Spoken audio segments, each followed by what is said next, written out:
Hi guys, बहुत ज़्यादा बातें, बहुत ज़्यादा खबरें और बहुत कंफ्यूजन। बोर्ड होंगे कि नहीं होंगे, बोर्ड होंगे कि नहीं होंगे।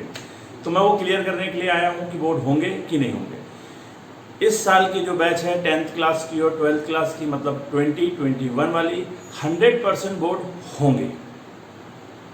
इवन मैं आपको ये भी बता दूं कि 21-22 मतलब जो भी 9th में बच्चे और 11th में बच्चे हैं, मोस्ट प्रोबेबली उनके भी बोर्ड होंगे। और ये जो पॉलिसी में लिखा हुआ है उस पर ही क्लियर हो रहा है, उसी से ये चीज़ क्लियर हो रही है, राइट। पॉलिसी तो आप लोगों ने बहुत जगह देख ली हो, क्या है क्या नहीं है, उसकी अच्छी चीज़ें, उसकी बुरी चीज़ें, उसको क्रिटिसाइज भी कर सकते हैं, उसमें बहुत अच्छी चीज़ें भी हैं, खुश भी हो सकते हैं। तो वो हमको कुछ डिस्कस नहीं करना है।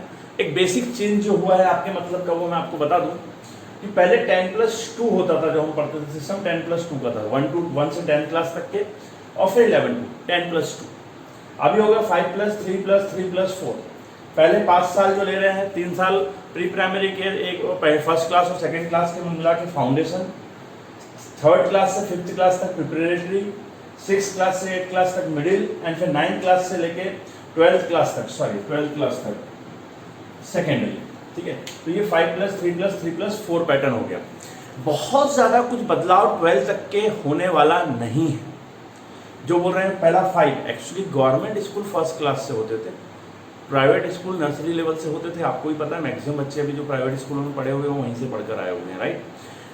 और बहुत सारे स्टेट गवर्नमेंट में भी मतलब प्री प्राइमरी स्कूल्स होते थे, आंगनवाड़ी वगैरह जो बोलते थे, तो गवर्नमेंट ने भी इसको ऑफिशियल कर लिया। तो बहुत चेंज नहीं होगा। बोर्ड पूरी तरीके से कैंसिल नहीं हो रहा, जैसा कि न्यूज़ चलाते हैं कि बोर्ड खत्म हो जाएंगे, बोर्ड खत्म हो जाएंगे। बोर्ड खत्म नहीं हो रहे। गवर्नमेंट ने जो PDF फाइल दी हुई है, जो PPT बनाई हुई थी, मैं उसके कुछ डॉक्यूमेंट्स आपको वीडियो के आखिरी में डालूंगा एज अ प्रूफ। उसमें वो खुद ही बोर्ड बार बार जिक्र कर रहा है कि बोर्ड होंगे। उसको रीडिफाइन किया जाएगा।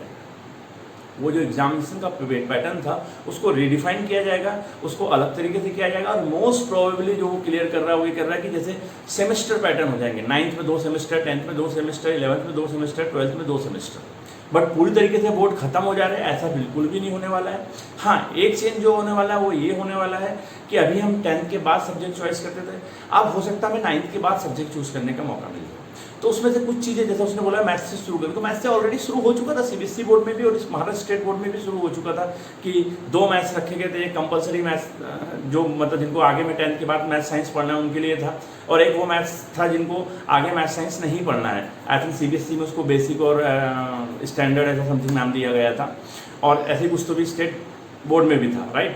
तो वो ऑलरेडी था, तो उसी चीज़ को उसने बोला हुआ है। लेकिन अब उसने बोला है कि मैथ्स से हम बाकी सब्जेक्ट में भी ऐसा आएगा, मतलब साइंस में भी 2 स्टैंडर्ड बनाए जाएंगे, सोशल में भी जो बनाए जाएंगे कि भाई जिस बच्चे को साइंस से बहुत ज़्यादा इंटरेस्ट नहीं है, उसको एक बेसिक साइंस पढ़ना है खाली।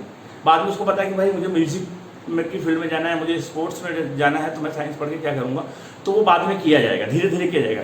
तो ये चीज़ समझिए कि जो हमारे यहाँ एजुकेशन हमेशा से सरकारों के लिए सबसे आखिरी चीज़ रही है, और उसका सबसे जीता जागता प्रूफ ये है कि देश 47 में आज़ाद हुआ। पहली एजुकेशन पॉलिसी 1968 में, दूसरी पॉलिसी 1986 में आई, बाद में 92 में जो हमारे प्राइम मिनिस्टर थे उस टाइम के PV नरसिम्हा राव, उसने उसको थोड़ा सा चेंजेस मॉडिफिकेशन किया था, इसलिए उसको 2 पॉलिसी अलग अलग नहीं बोल सकते, उसी में थोड़ा सा मॉडिफिकेशन हुआ था, राइट।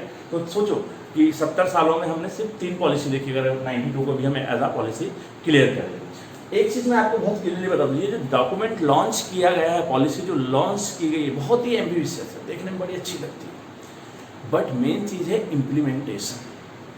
ये पॉलिसी है, गवर्नमेंट ने पॉलिसी लॉन्च की है, उसको रखा है सामने। It is not the law, it is only policy. ये अभी लॉ नहीं है। आप लोगों ने आपकी जो सिविक्स जो बुक्स होता है उसमें आप लोगों ने पढ़ा होगा कि जो कानून बनाए जाते हैं, जो लॉज बनाए जाते हैं, तो वो अलग अलग लिस्ट है उसकी डिफाइन। स्टेट लिस्ट होती है, सेंट्रल लिस्ट होती है, और एक होती है कॉन्करेंट लिस्ट। कॉन्करेंट लिस्ट ऐसी लिस्ट होती है जिसपे स्टेट गवर्नमेंट और सेंट्रल गवर्नमेंट दोनों लॉ बना सकते हैं, राइट। तो एजुकेशन जो आती है वो कॉन्करेंट लिस्ट में ही आती है, एजुकेशन जो आती है वो कॉन्करेंट लिस्ट में आती है। और मैंने ये लिखा है, policy document is not the law, law नहीं है वो, राइट, कॉन्करेंट लिस्ट में आती है। तो अब यहाँ पे सवाल ये उठेगा कि स्टेट गवर्नमेंट कैसे रिएक्ट करेंगी, कौन सी स्टेट की गवर्नमेंट उसको एक्सेप्ट करेगी, कौन सी एक्सेप्ट नहीं करेंगी।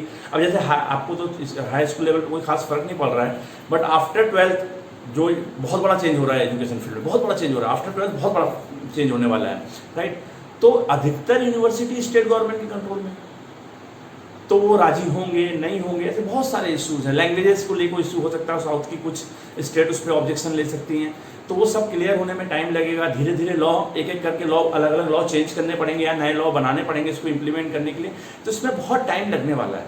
इवन गवर्नमेंट ने खुद 2040 मतलब 2040 तक का टाइम लिया हुआ है पूरी तरीके से इम्प्लीमेंट करने में।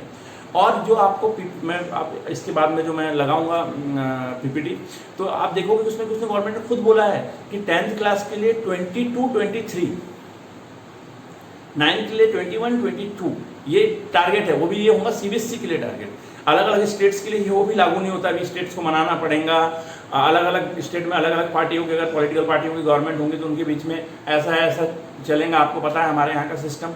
तो अगर हम मान लें कि बहुत स्मूथली सब अच्छे से हो जाता है, हम बिल्कुल मान लेते हैं कि ये एकदम मास्टर स्ट्रोक पॉलिसी है गवर्नमेंट की, बिल्कुल जीएसटी और नोटबंदी के जैसे, और बहुत अच्छे से सब कुछ हो जाएगा, तो भी इट्स क्लियर बेटा ब्लू में इस साल जो बच्चे 10th क्लास में हैं उनको वोट्स देना है। हाँ, अनफॉर्चुनेटली कोविड-19 के कारण कोई ऐसी सर्कमस्टेंसेस ना आए कि एग्जाम ही कैंसिल करनी पड़ जाए, क्योंकि गॉड नोज कि आगे क्या होने वाला है, राइट। अदरवाइज 100% आपकी वोट्स होने वाली है, तो सारे चीज़ों को एक तरफ रख दीजिए और आप पढ़ाई पे फोकस कीजिए। क्लियर, पहली चीज़। अब आप पकड़ लोगे मेरी बात कोविड-19 वाली कि सर होने ही नहीं वाली है, बेटा एग्ज़ाम नहीं होने वाली है, पढ़ाई कंटिन्यू होगी। तो अगर ये नॉलेज आप यहाँ के कंसेप्ट आप पढ़ के आगे लेके नहीं जाओगे तो आपको आगे की स्टडी बहुत भारी पड़ जाएगी, बहुत भारी पड़ जाएगी। तो सब कुछ छोड़िए और पूरी तरीके से फोकस कीजिए अपनी स्टडी पे, अपनी पढ़ाई पे, और ये कोशिश कीजिए कि हर चीज़ के हर कंसेप्ट हमारे क्लियर हो। इससे ज़्यादा मैं आपका टाइम भी नहीं लूँगा और यहाँ मैं ये ख़त्म कर रहा हूँ। Thank you very much.